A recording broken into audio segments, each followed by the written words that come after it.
Hukum wad'i ini adalah khitabullah atau kalamullah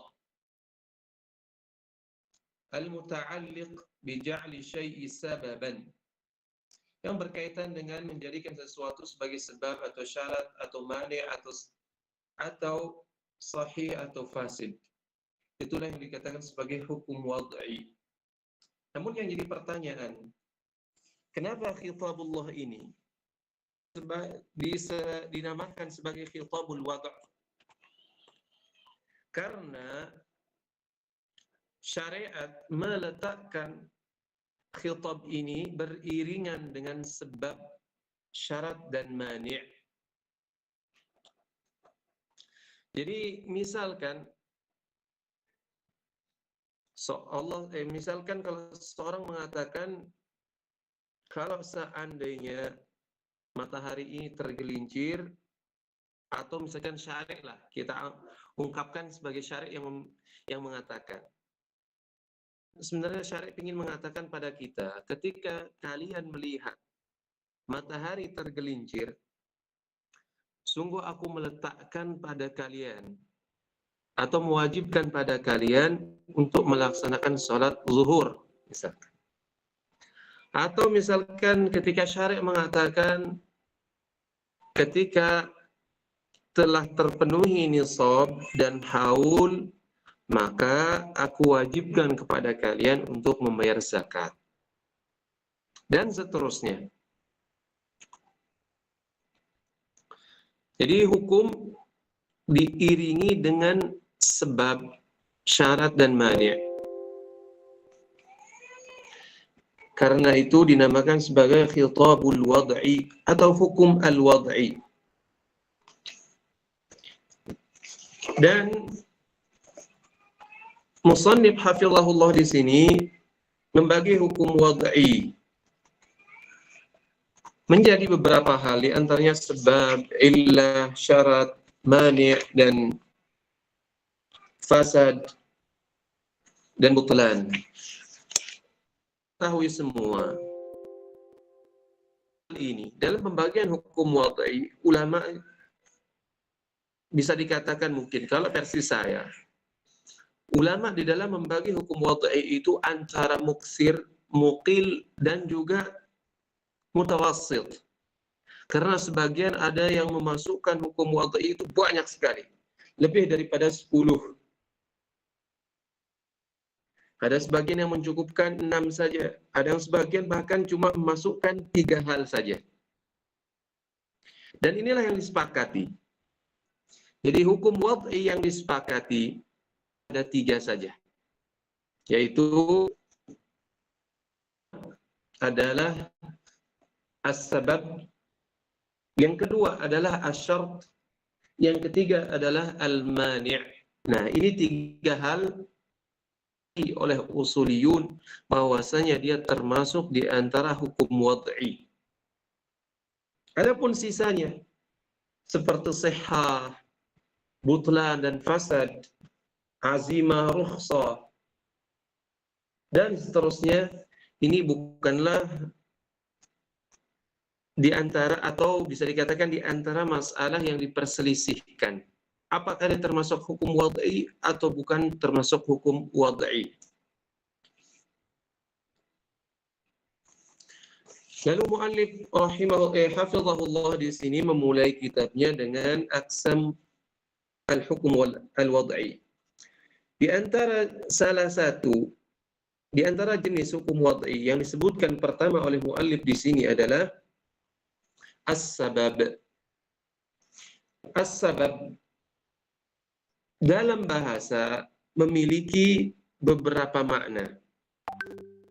Di antaranya seperti yang disebutkan oleh muallif di sini, ma yahsulu syai'u 'indahu la bihi. Ma yahsulu syai'u 'indahu la bihi, katanya. Jadi sesuatu yang terwujud di sampingnya bukan karenanya. Bagaimana sih maksudnya? Jadi kalau saya analogikan, kalau antum mau naik tangga atau naik lantai, atau misalkan antum mau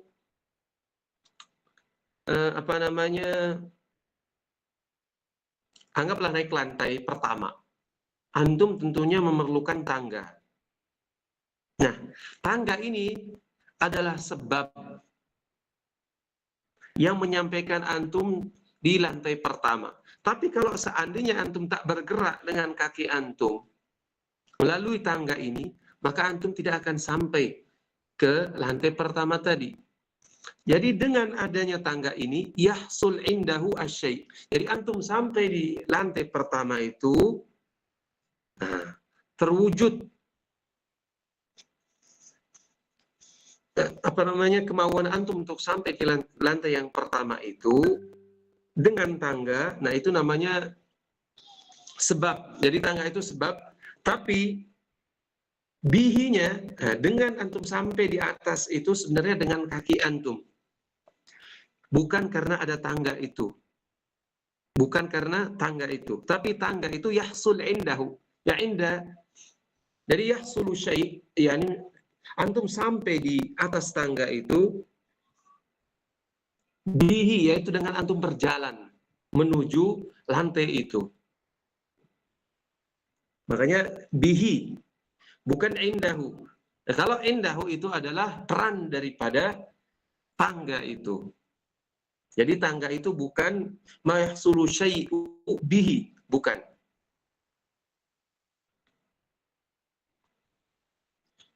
Tapi tangga itu adalah ma yahsulu syai'u indahu, bukan bihi. Nah, ini perbedaan antara keduanya, antara sebab. Maksud daripada sebab. Jadi yahsulu syai'u indahu. Jadi saya analogikan tadi, saya ulangi kembali. Kalau antum mau naik ke tangga, tentunya antum memerlukan yang namanya mau naik ke lantai pertama, antum memerlukan tangga. Nah, tangga ini bukan dia yang langsung mempengaruhi antum sampai ke lantai pertama. Tapi dengan antum berjalan menapaki tangga tersebut, nah, dengan gerak itulah, itu sebenarnya yang disebut dengan illah. Kalau secara langsung katanya, ma yahsulu indahu, ma yahsulu bihi asyai'u. Jadi tercapai antum di lantai pertama itu karena antum berjalan. Sehingga antum bisa sampai. Inilah sebenarnya yang memberikan pengaruh secara langsung terhadap kesampaian antum di atas lantai itu. Adapun tangga itu indahu saja. Jadi ma yahsulu syai'u indahu.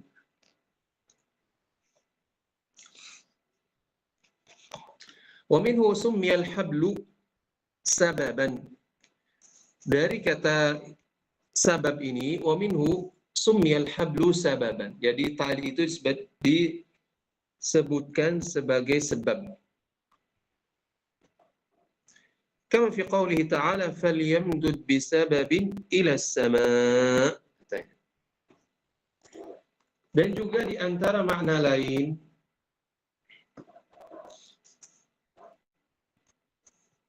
secara bahasa dari makna sebab adalah at-tariq, yaitu jalan. Sebagaimana firman Allah Subhanahu wa taala, fa'atba'a sababa. Juga sebab dalam bahasa bisa diartikan sebagai bab, artinya pintu. Sebagaimana firman Allah Subhanahu wa taala, wa qala fir'aunu ya hamanu ibni li sarhan la'alli ablughul asbab as-samawati. Nah, ini al-asbab di sini maksudnya adalah al-abwab, asbab as-samawat, yaitu al-abwab, yaitu pintu. Nah, itu diantara makna sabab secara bahasa. Jadi maknanya adalah at-tariq, dan juga diantara maknanya adalah al-habl, jalan atau tali, atau juga al-bab, yaitu pintu. Di samping maknanya adalah ma yahsulu asyai'u indahu la bihi. Dan maksud daripada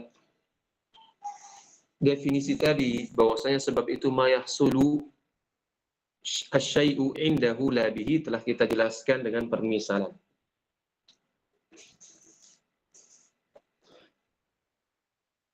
Lalu musannif atau muallif hafizahullah mengatakan, wa fil istilah yutlaqu ala iddati ma'anin. Bahwasanya hukum wad'i ini dimaksudkan pada beberapa makna. Sebab ini diucapkan untuk menunjukkan beberapa makna. Pertama,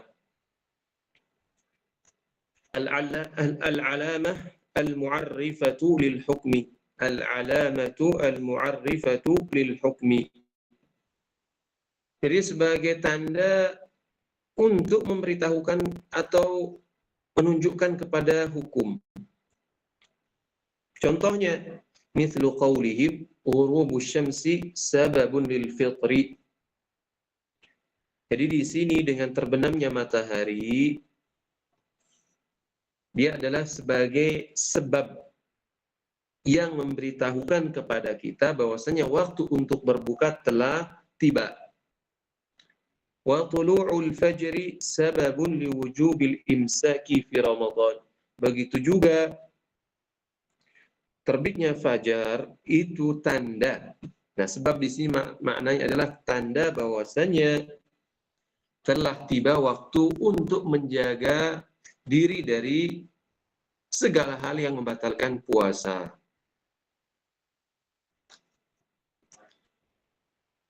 Kemudian di antara makna yang kedua adalah al-illah al-kamilah. Illah yang sempurna. Apa sih illah yang sempurna itu? Al-illah al-mustakmilatu syurutaha al-muntafiyah mawani'uha. Jadi illah yang mencukupi seluruh syurutnya dan tidak ada mawani'nya.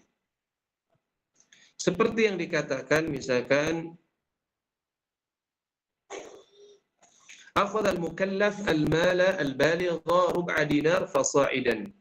Akhadha al-mukallafi al-mala al-baligha rub'a dinarin fasa'idan khufiyatan min hirzin mithlihi bila syubhatin sababul qat'i fi as-sariqah. Dicontohkan di sini diantaranya adalah kasus, misalkan kasus pencurian. Seseorang yang mukallaf, nah ini syarat seseorang akan dipotong tangannya mesti dia mukallaf. Tidak cukup dengan mukallaf saja syaratnya, tapi mesti juga orang tersebut tapi mesti juga harta yang dicuri ini adalah harta yang memiliki nilai sampai 1/4 dinar ataupun lebih. Terus di samping itu juga ada syaratnya secara sembunyi-sembunyi, yaitu khufyatan, dan juga tempatnya tersembunyi, min hirzin mithlihi. Ini tempatnya mesti tersembunyi, jadi terjaga.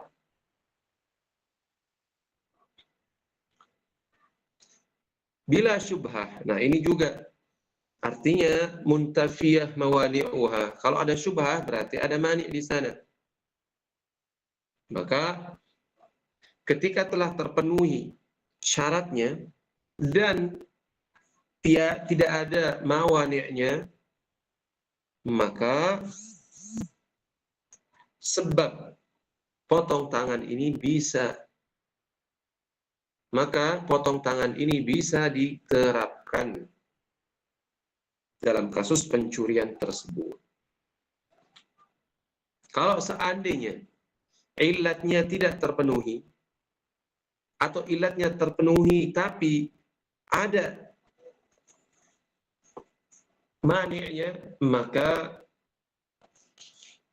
tidak bisa dilaksanakan hukum potong tangan.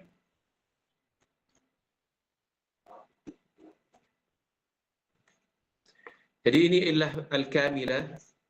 Jadi yang dimaksudkan sabab terkadang adalah illah al-kamilah, yaitu yang terpenuhi seluruh syaratnya dan tidak ada mawani'nya. Ini yang kedua. Yang ketiga, tapi sebelum itu, wa qawlihim al-wat'u fi farjin muharram bila syubhah min mukallafin huwa sababu haddiz zina. Dan di antaranya juga kasus misalkan kalau orang bersetubuh atau orang misalkan bersetubuh pada kemaluan yang diharamkan untuk disetubuhi, dalam artian dia bukan tidak berstatus sebagai istri atau dan sebagainya, dan tidak ada syubhat sedikit pun, dan dia seorang yang mukallaf, maka wata' ini artinya dia tidur bersamanya menjadi atau memasukkan dari kemaluannya pada kemaluan yang diharamkan, maka ini menjadi sebab dijatuhkan hukum had, yaitu bisa juga dicambuk atau bisa juga dirajam kalau dia zinanya adalah zina muhsan.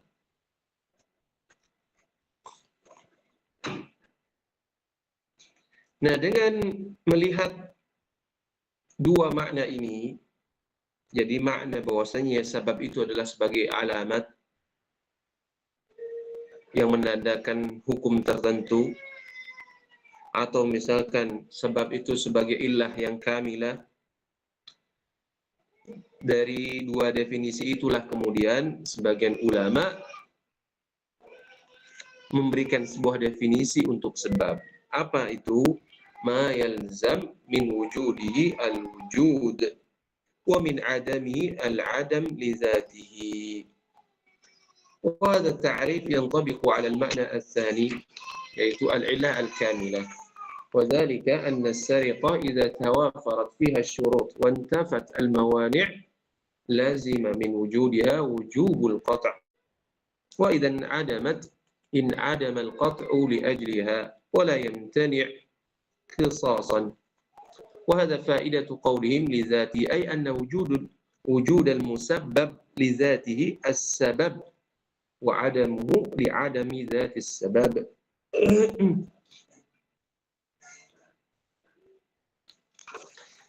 Jadi seperti yang disebutkan oleh muallif di sini, bahwasanya dari definisi yang disebutkan, dari dua istilah, makna istilah yang disebutkan oleh muallif,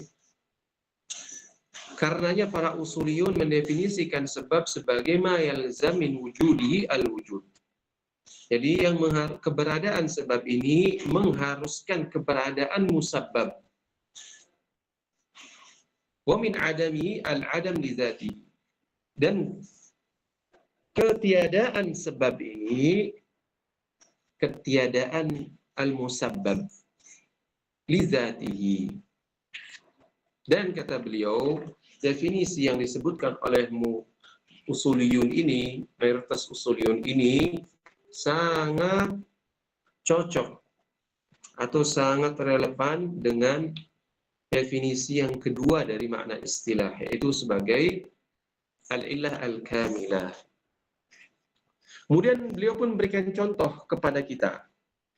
Kata beliau bahwasanya pencurian ini, katanya, tatkala telah terpenuhi seluruh syaratnya dan tidak ada maniknya, maka mengharuskan ketiadaan manik ini, ketiadaan wujud daripada sebab ini, jadi mengharuskan dengan adanya sebabnya apa, yaitu mencuri. Ketika dia telah ada, sebab mencuri ini ada, maka musababnya pasti harus ada, yaitu dipotong tangannya. Namun begitu juga kalau seandainya sebab mencuri ini tidak ada, maka wajib ketiadaan potong tangan ini karena sebab itu, yaitu karena sebab ketiadaan pencurian itu.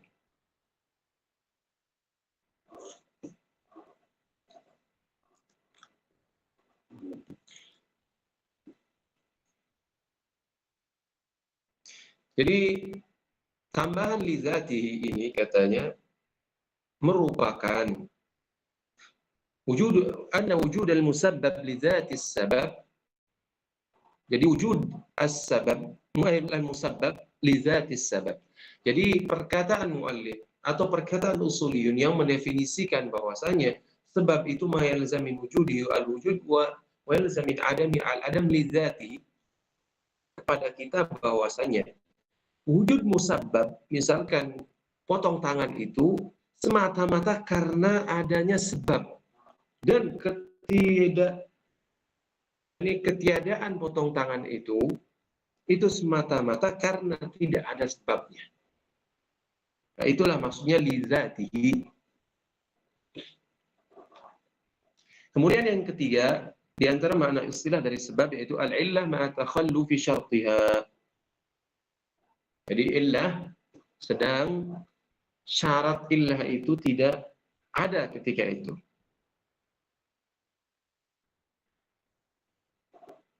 Misalkan, kama yaqulun, milkun nisab sababun liwujubi zakah wa illam yahul al-haul. Ada syaratnya, katanya tidak ada ini. Contohnya adalah milkun nisab. Syarat wajib seseorang membayar zakat yaitu ada sebabnya, yaitu ada nisabnya, memiliki nisab.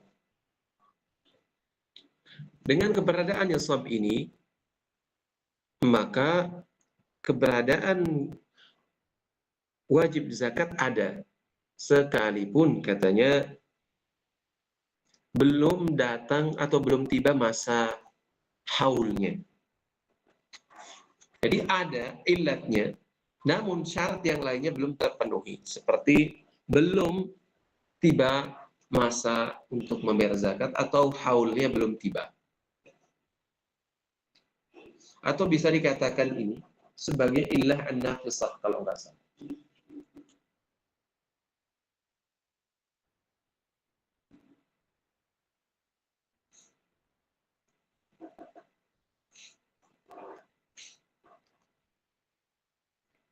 Kemudian yang keempat,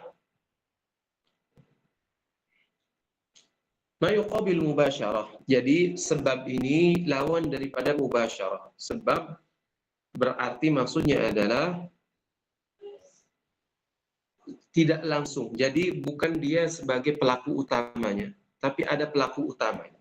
Ma yuqabilul mubasyarah. Jadi sebab di sini bukan sebagai pelaku langsung, artinya langsung yang berkaitan dengan objek. Bagaimana? Faman harada 'ala al-qatl wa lam yaqtul yusamma mutasabbiban wal qatil yusamma mubashiran. Misalkan contoh katanya, dalam hal pembunuhan. Kalau ada orang yang ngompor-ngomporin misalkan atau memprovokasi orang untuk membunuh, maka orang yang memprovokasi ini dikatakan sebagai mutasabbib. Sedangkan pelaku langsung yang membunuh itu namanya mubashir. Lalu bagaimana jika terdapat seorang yang memprovokasi, kemudian ada yang action lah di lapangan? Siapa kira-kira yang bakal dihukum ini? Wal fuqaha yaqulun idza istama'a al-mubashir wal mutasabbib fil jinayah yakunu al-hukmu 'ala al-mubashir illa idza kana ghayra mukallafin li jununin aw li sigharin fayuhkam 'ala al-mutasabbib. Ini bagus ini.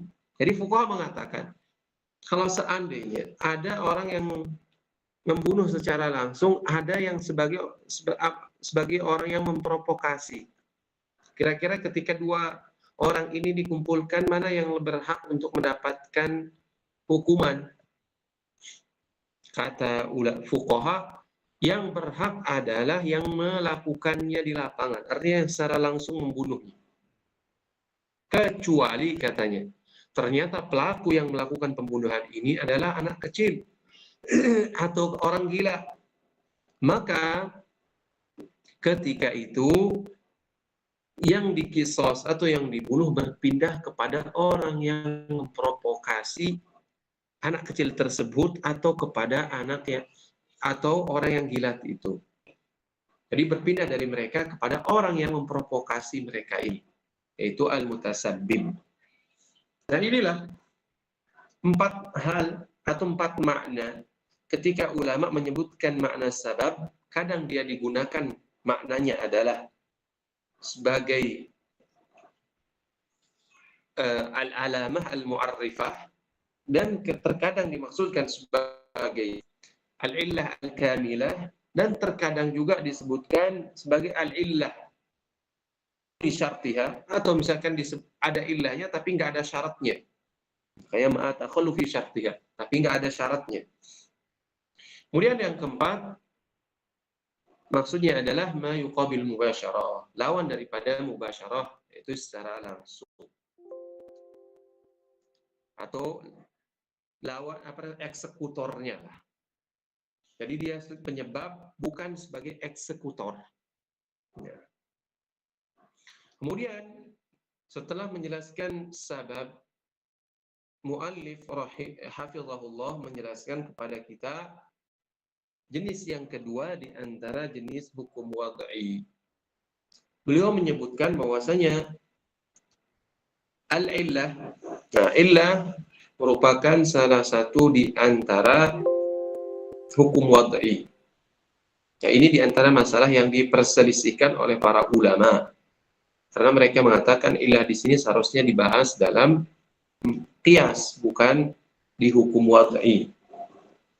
Oleh karena sebagian ulama nggak menjelaskan makna illah kecuali di bab qiyas. Tapi kita ikuti seperti yang disebutkan oleh mu'allif di sini. Al-illah.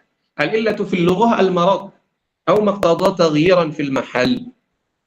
Jadi dikatakan al-illah dalam bahasa itu sebagai penyakit atau segala hal yang membuat perubahan pada objek atau pada tempat tertentu.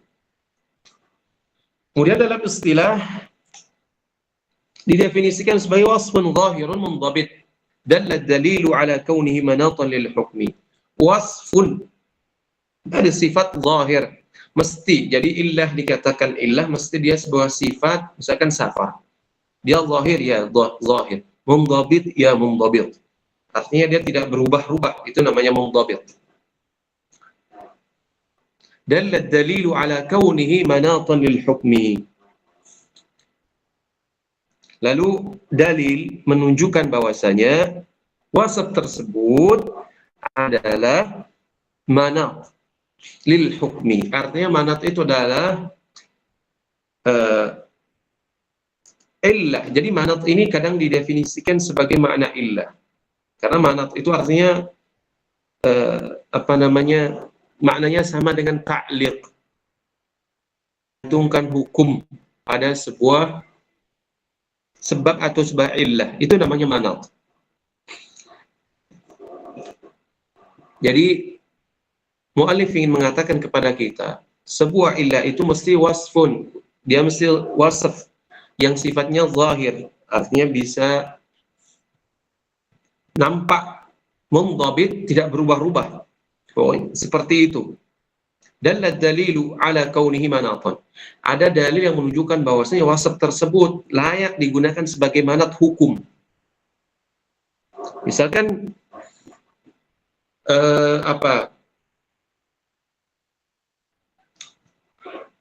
misalkan mencuri.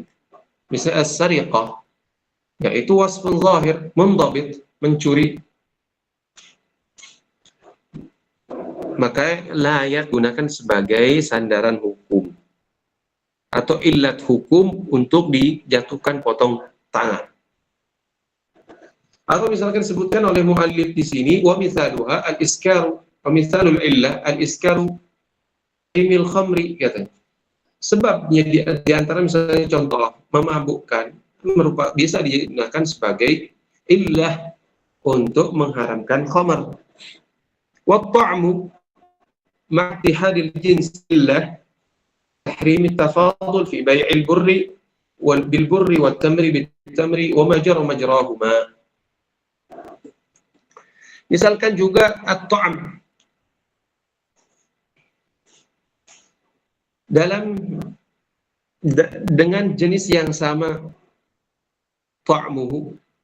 Jadi apa namanya, makan, dia sebagai makanan atau sebagai apa namanya, ya sebagai makanan lah.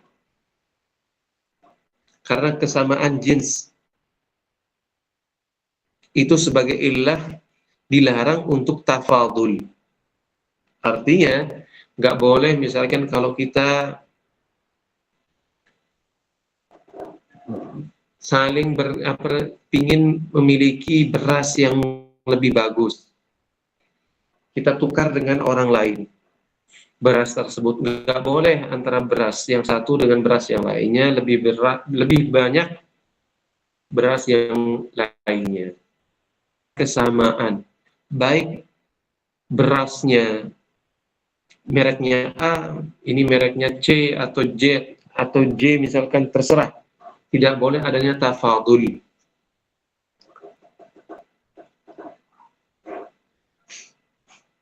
Maka dicontohkan di sini dalam kasus misalkan jual beli antara kurma dengan kurma atau misalkan gandum dengan gandum.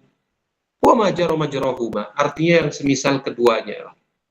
Bisa beras seperti kita, bisa ubi misalkan, dan seterusnya. Yang memiliki illah yang sama sebagai bahan makanan atau sebagai bahan makanan. Karena bangsa Arab makannya yaitu tamar dengan tamar, termasuk makanan mereka dahulu.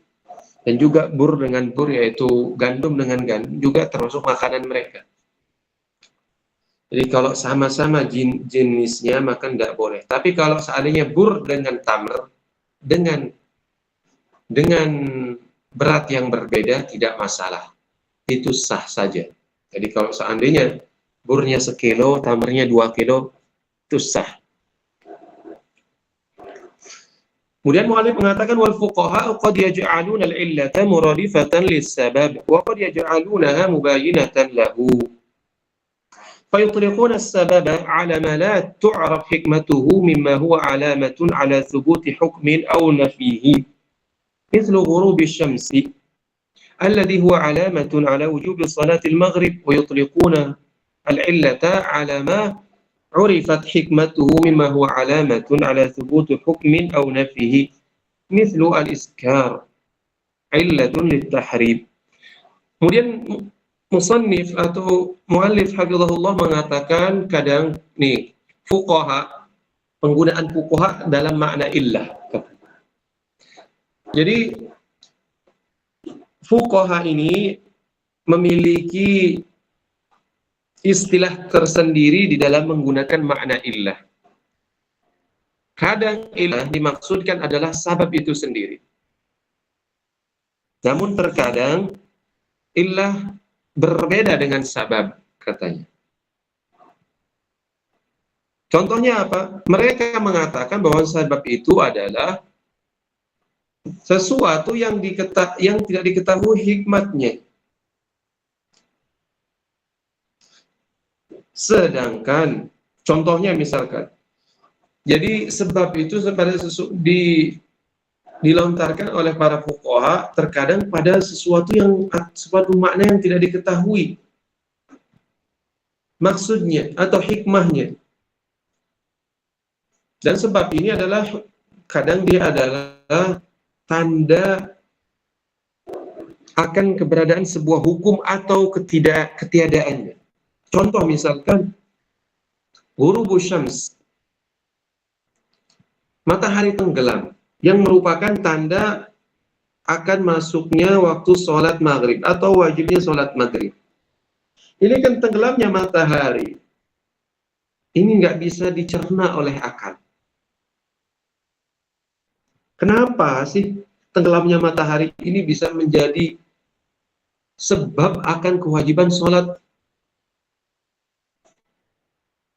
Nah, ini tidak bisa kita cerna. Begitu juga bisa dipertanyakan ketika matahari tergelincir, ketika matahari misalkan dua apa namanya melebihi daripada bayangan kita, kenapa menjadi kewajiban sholat asar? Ketika tergelincir, kenapa menjadi kewajiban sholat zuhur? Ketika matahari muncul setelah dia terbenam, kenapa menjadi kewajiban sholat subuh? Nah, semua ini nggak bisa dicerna oleh akal kita. Nah, inilah dikatakan sabab oleh fuqaha. Karena nggak bisa dicerna oleh akal kita. Adapun sesuatu yang bisa dicerna oleh akal kita dan itu menjadi tanda akan keberadaan sebuah hukum, maka itu dikatakan illah oleh fuqaha. Contohnya dia bilang misalkan al-iskar illatun lit-tahrim. Memabukkan ini menjadi sebab atau menjadi illah akan keharaman khamr. Ini masih bisa kita cerna katanya. Kenapa? Karena memabukkan ini akan menyebabkan hilangnya akal. Dan hilangnya akal ini akan menyebabkan berbagai macam kerusakan. Jadi sangat tepat jika iskar ini dijadikan sebagai sandaran hukum. Maksudnya adalah sebagai sebab diharamkan khamr. Begitu juga dalam kasus misalkan mencuri. Karena dia mengambil hak orang lain, padahal hak orang lain itu adalah hak yang mesti dijaga. Jadi sangat tepat kalau seandainya dia dipotong tangannya. Begitu juga misalkan dalam hal jinayat, yaitu pembunuhan misalkan. Sangat tepat ketika misalkan menjadi sebab seseorang untuk dikisos itu karena dia membunuh hak, artinya mengambil jiwa orang lain. Jadi sangat tepat syarat kemudian melakukan mengambil hukum yang semisal dan seterusnya. Nah, semua ini dikatakan sebagai illah ketika dia bisa dicerna oleh akal. Jadi sebab itu bisa dinamakan illah. Bisa juga dia berlawanan dari illah itu sendiri.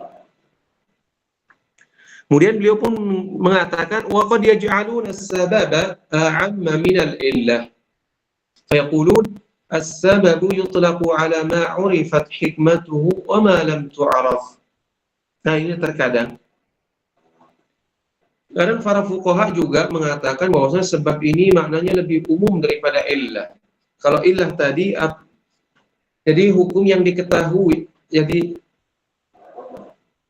sebab yang diketahui hikmahnya. Kalau tadi illah, jadi sebab yang diketahui hikmahnya. Namun terkadang mereka mengatakan enggak. Sebab ini maknanya kadang lebih umum daripada illah. Dia sebab yang diketahui hikmahnya maupun tidak diketahui hikmahnya. Semua itu masuk dalam kategori sabab. Sedangkan illah fala tutlaqu ila ala ma urifat hikmatuhu fa hadhihi thalathatu istilahat lahum masyhurah. Dan ini adalah 3 istilahat yang masyhur di kalangan fuqaha. Nah, ini perlu antum dipahami dengan baik. Jadi perbedaan antara illat dengan sabab. Penggunaan menurut fuqaha. Saya ringkas. Jadi kadang sebab itu adalah sinonim daripada illah, kadang sebab itu adalah antonim daripada illah. Kapan dia menjadi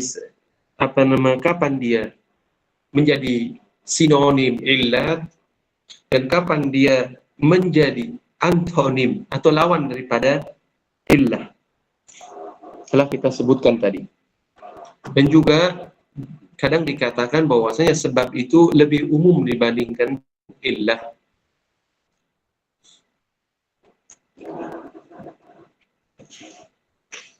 Lalu yang selanjutnya muallif hafizahullah mengatakan bahwasanya di antara jenis hukum wad'i adalah syarat. Asy-syartu wa huwa fil lughah at-ta'tsir aw al-'alamah. Jadi dalam bahasa syarat itu diartikan sebagai at-ta'tsir, memberikan pengaruh. Wal 'ala awil 'alamah atau tanda. Kalau kita lihat misalkan maknanya secara lughah, bahwasanya dia adalah at-ta'tsir. Sangat tepat. Kenapa? Karena ini kalau misalkan dilihat dari realitanya, syarat ini mempengaruhi hukum. Jadi ketiadaannya itu mempengaruhi keberadaan masyrut, hukum yang akan keberadaan hukum. Misalkan contohnya, di antara syarat antum sekolah di sekolah tinggi misalkan harus ada ini dan ini. Ketiadaan syarat yang mesti dipenuhi, antum tidak penuhi. Maka ini tentunya akan berpengaruh pada diterima dan tidaknya antum di sekolah tinggi itu. Jadi at-ta'tsir. Jadi ternyata makna lughawi dengan makna syar'inya atau makna istilahinya itu masih ada keterkaitan. Awil alamah, juga sebagai alamat. Iya, ketiadaan syarat ini atau keberadaan syarat ini. Ketiadaan syarat ini menjadi alamat ketiadaan atau sebagai tanda ketiadaan masyrutnya, ketiadaan hukumnya. Oleh karenanya didefinisikan sebagai wasfun yalzamu min adamihi adam ma 'alaqa 'alaihi atau ma 'ulliqa 'alaihi, bisa juga wala yalzamu min wujudihi wujuduhu wala adamuhu.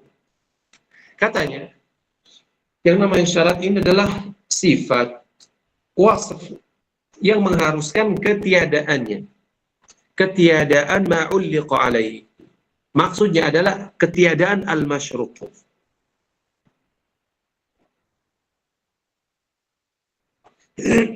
Wala yalzam min wujudihi, dan tidak mengharuskan keberadaan syarat ini wujudu al-masyrut wala adamul masyrut. Ya ma ulliqa alaihi, itu namanya masyrut yang masyrut, jadi sebuah hukum yang digantungkan kepada syaratnya. Adam ma ulliqa alaihi. Jadi keberadaannya di hukum yang digantungkan kepada syarat tertentu, ketika syarat tersebut tidak ada, maka yalzam min adamihi adam ma ulliqa alaihi. Ketiadaan ma ulliqa alaihi, yaitu hukum yang digantungkan atau dikaitkan kepada syarat itu. Dan keberadaan syarat tersebut tidak mengharuskan keberadaan hukum yang digantungkan kepada syarat itu. Begitu juga ketiadaannya. Contohnya misalkan thaharah, seperti yang disebutkan oleh musannif di sini. At-thaharah syartun li sihhatis shalah, falzam min adam at-thaharah adam sihhatis shalah, katanya.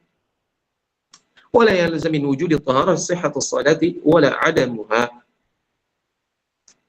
لأن الطهارة قد تحصل ولا تحصل صلاة، أو تحصل صلاة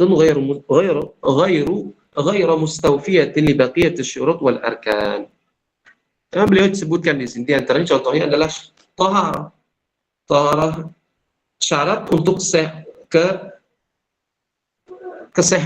kesahan sebuah salat. Jadi salat ini ma'ulliqa alaihi, ini maksudnya. Sahnya salat ini bergantung kepada taharah. Jadi kalau nggak ada taharah maka nggak sah salatnya.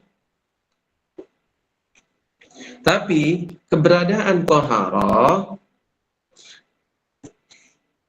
tidak mengharuskan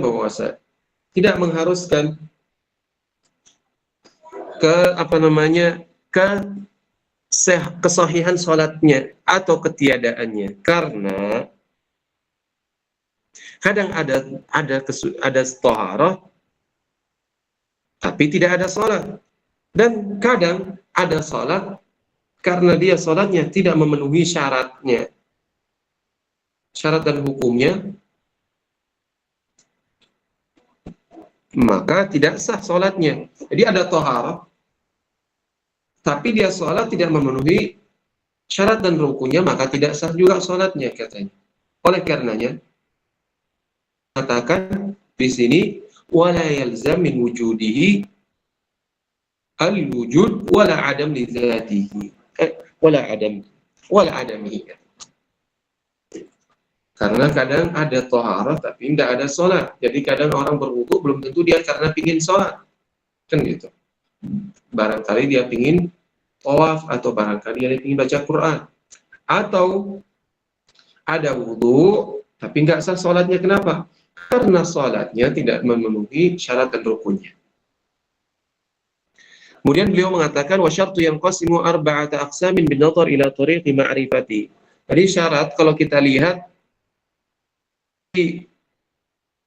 cara melihat dari sisi mengetahuinya. Jadi sebuah syarat bisa kita ketahui syarat ini sumbernya, kalau bisa dikatakan seperti itu. Syarat berdasarkan sumbernya itu dibagi menjadi 3. Atau dengan cara, kalau dilihat dari cara melihatnya, atau cara melihat syarat tersebut bisa dilihat dengan 4 cara. Pertama, syarat syar'i, tentunya ini diketahui dengan syarat seperti thaharah untuk keabsahan sebuah sholat. Aqli, ya, wa huwa ma urifa ishtiratuhu bil aql, tentunya syarat yang diketahui dengan akal, atau sumbernya adalah akal, atau diketahui dengan akal. Seperti al-hayat syartul lil ilmi. Hayat atau kehidupan syarat lil ilmi, syarat akan adanya ilmu, karena tidak mungkin ada ilmu tanpa ada hayat, itu sudah menjadi kelaziman. Adi, yaitu syarat adi, yang sumbernya adalah adat. Contohnya, wujudus sulam syartun lis-su'udis sath, katanya. Adanya tangga merupakan syarat bisa orang naik ke atas atap. Lughawi, ada syarat lughawi wa huwa ta'liq al-hasilu bi ihda adawat asy-syart al-ma'rufah fil lughah. Jadi dia bentuk ta'liq, menggantungkan ta'liq yang terwujud. Ta'liq ini yang menggantungkan sesuatu yang akan terwujud dengan salah satu di antara huruf-huruf syarat dalam bahasa. Misalkan kain, wa idza wa nahwaha. Misalkan kita katakan in ja'ani akramtuka, misalkan. Jadi in di sini, ya ini namanya syarat lughawi. Jadi syarat ini namanya syarat lughawi. In ja'ani fulan akramtuhu. Nah ini. Wa idza ja'a fulan, misalkan. Terserah bagaimana, yang penting menggunakan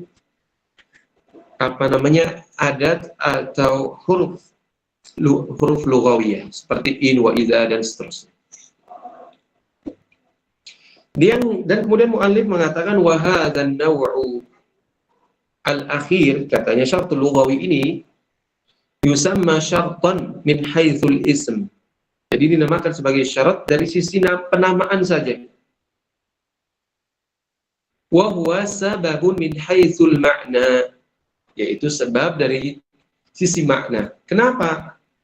Li'annahu yantabiqu alaihi ta'rifus sabab. Jadi karena terwujud padanya, jadi pada nauk yang terakhir ini, yaitu syarat lughawi ini, terpenuhi atau terwujud padanya definisi sabab di atas. Kenapa katanya? Li'annahu yalzam min wujudihi al-wujud wa min adamihi al-adam li dzatihi. Wa hadha ma'na qawlihim asy-syurutu al-lughawiyyah asbabun. Karena kalau antum lihat, katanya, dari syarat lughawi ini kita temukan definisi para usulin ini juga berlaku, bahkan terwujud dalam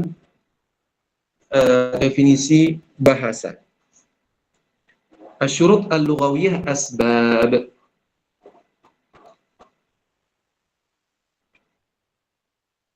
bagaimana sih? Kenapa syarat lugawi ini dikatakan sebagai sebab?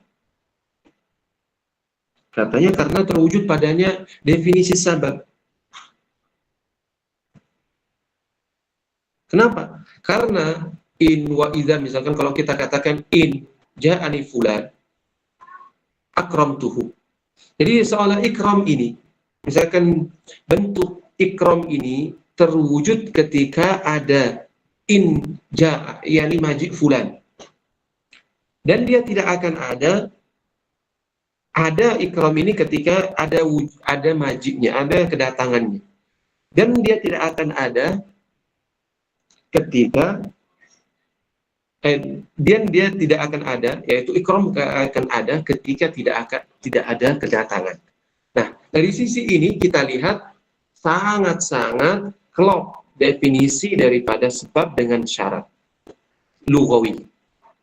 Di mana syarat atau sebab itu adalah keberadaan musabbab. Keberadaan sebab itu mewajibkan keberadaan musabbab. Dan ketiadaan sebab mewajibkan ketiadaan musabbab. Nah, dalam syarat lugawi juga demikian. Ketiadaan syaratnya, misalkan dalam syarat lugawi, ketiadaan inja'a fulan mengharuskan ketiadaan. Jadi dalam syarat lugawi ini misalkan al-jaza syarti, fi'il syarti ada jawab syartinya kan. Ini dua hal yang mewajibkan. Jadi keberadaan syaratnya. Jadi keberadaan syarat, jadi ada mengharuskan keberadaan masyrutnya dalam lugawi ini. Ketiadaan syaratnya mengharuskan ketiadaan masyrutnya. Jadi syarat lugawi ini makanya dikatakan sebagai sabab. Karena terrealisasi pada makna sabab atau memiliki kesamaan yang sama antara sebab dengan syarat lugawi. Wallahu a'lam bishawab. Insyaallah kita lanjutkan pada pertemuan yang akan datang, insyaallah.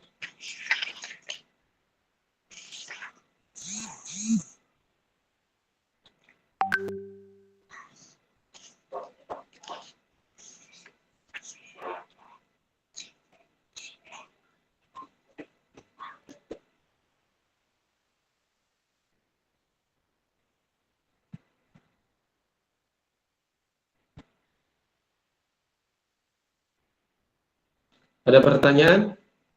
Kalau nggak ada, kita tutup.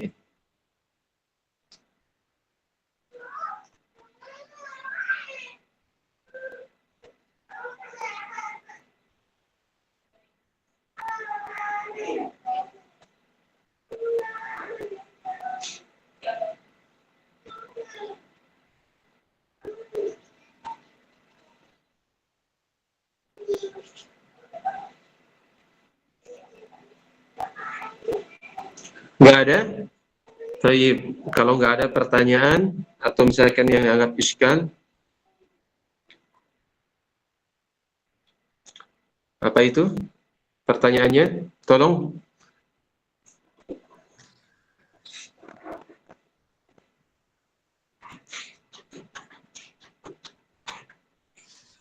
diulangi pertanyaannya.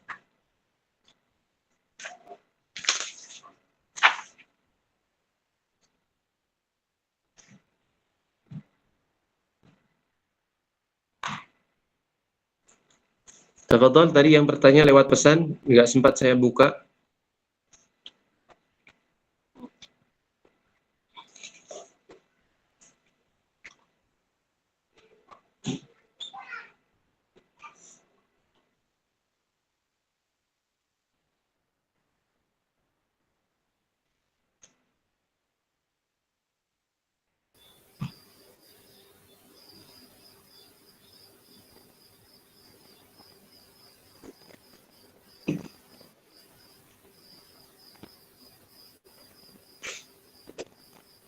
Pertanyaannya Ustaz, minta dijelaskan kembali mengenai ibarah qad tahsulu wa la tahsulu shalah atau tahsulu shalah ghairu mustawfiyah li baqiyati syurutil wal arkan. Taib. Jadi maksud mu'allif di sini ketika dia menjelaskan definisi wala yalzamu min wujudihi al-wujudu wala adam li dzatihi. Jadi keberadaan syarat itu tidak mengharuskan keberadaan masyrut atau ketiadaan masyrutnya. Contohnya misalkan ketika at-taharah qad tahsul wa la tahsul salatun. Artinya antum kadang dalam kondisi berwudu. Apakah mengharuskan terwujud namanya salat ketika antum berwudu? Karena wudu merupakan syarat daripada salat? Tidak. Ini jawaban yang pertama. Yang kedua, katanya wala adam wala yalzam min wujudi al-adam li dzati. Begitu juga keberadaan salat, keberadaan wudu misalkan tidak mengharuskan keabsahan sebuah salat itu sendiri. Sehingga ketika dia tidak sah, misalkan tidak dianggap telah terrealisasi terwujud masyrutnya. Contohnya adalah tahsulu salatun ghair mustawfiyatan li baqiyati syurut wal arkan. Contoh antum udah wudu nih.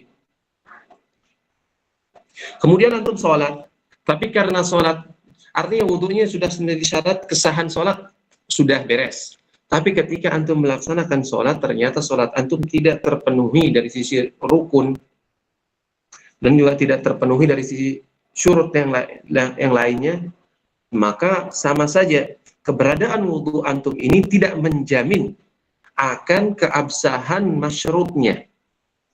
Nah, masyrutnya ini adalah sholatnya di sini, misalkan. Kira-kira dipahami?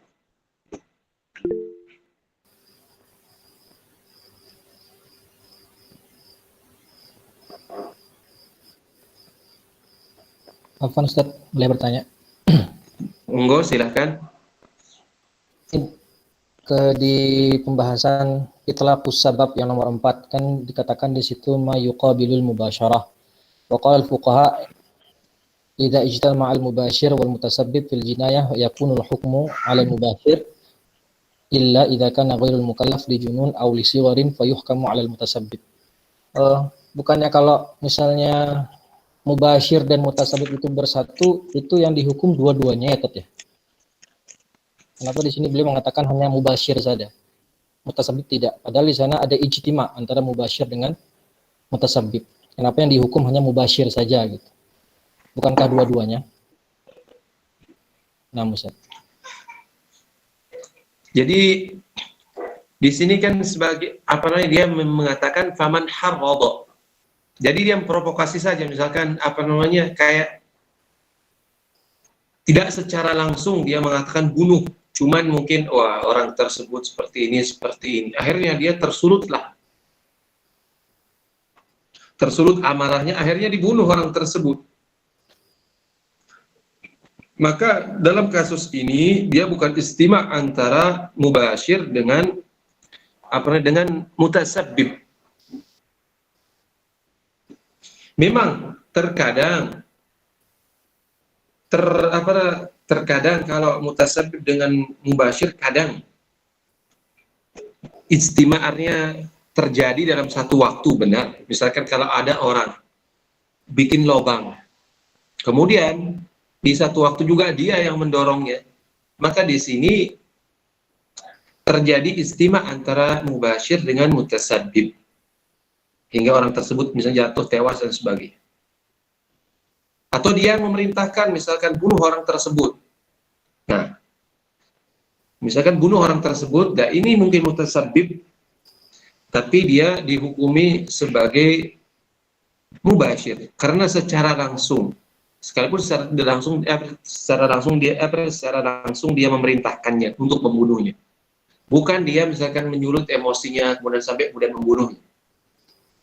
Makanya di sini muallif menggunakan bahasa faman harrada 'alal qatli. Jadi kayak ngompor-ngomporin saja, dia tidak secara langsung menyuruh orang untuk membunuhnya. Jadi tidak bisa dikatakan bahwasanya dia itu dihukumi sama dengan si pembunuh.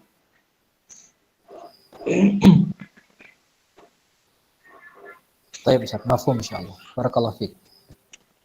Wa fiikum.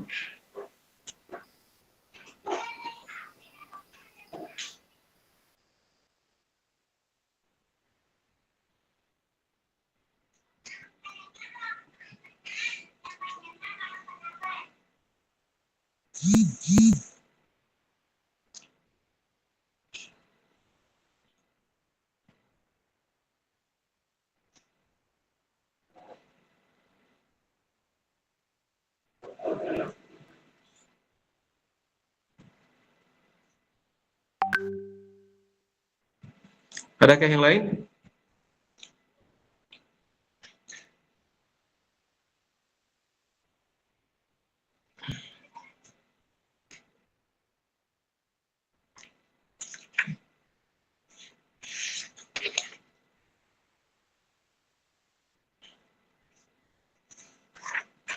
Sudah cukup?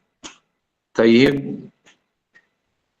Demikian kita tutup dengan doa kafaratul majlis. Subhanakallahumma bihamdika asyhadu an la ilaha illa anta astaghfiruka wa atubu ilaik. Assalamualaikum warahmatullahi wabarakatuh.